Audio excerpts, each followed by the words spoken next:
Sure. My name is Richard Catania. I am a friend of Meg. We both work at Trinity School in Midland, Texas. I teach French.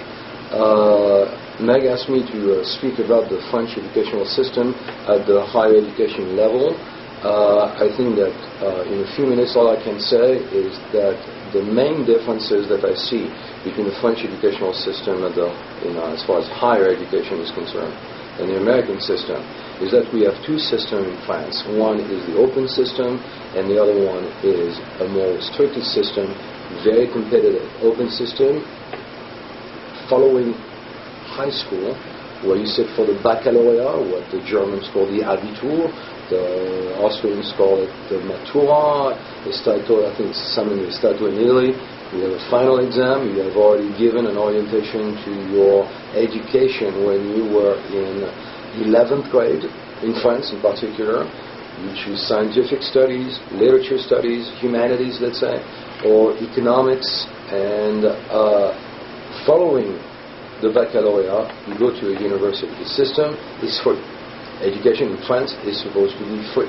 There are some exceptions to this rule. There are certain engineering schools that are private, and you will enter those engineering schools a little bit the same way you enter the grandes écoles, the schools that prepare you, like École Polytechnique, Hautes Études Commerciales, or École Nationale d'Administration.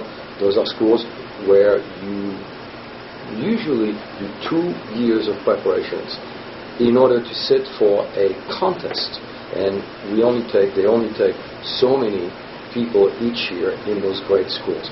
So those are the two systems: an open system, a competitive system. I should mention also the engineering schools such as Institute of Technology as well. Challenges of higher education in France, following the fact that of course you have already been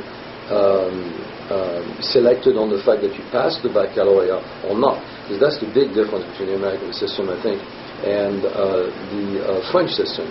The baccalaureate is a pass or fail exam in every single discipline that you have been studying for the last 3 years in 10th grade, 11th grade, and 12th grade. We call them seconde, première, terminale. You are tested in everything. You've got to demonstrate a very high level of fluency in languages, of course, primarily in the English language, of course. But one of the systems is that you will not attend a university unless you pass this test.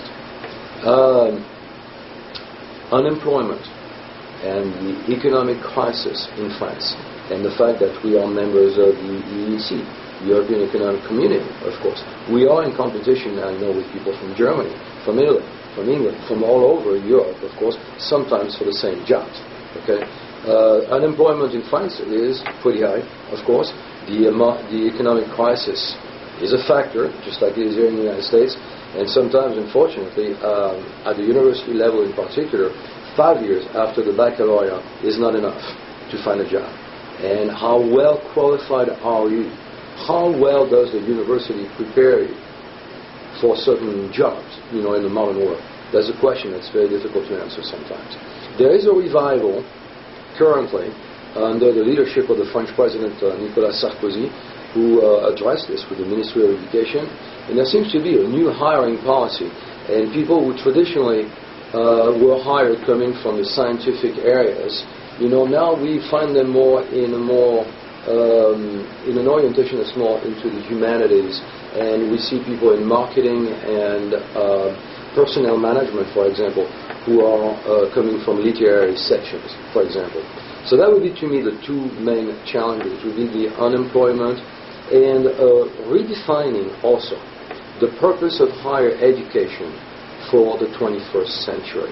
Is higher education solely about finding a job, or is it about something else, preparing yourself to go even higher, to the postgraduate degrees?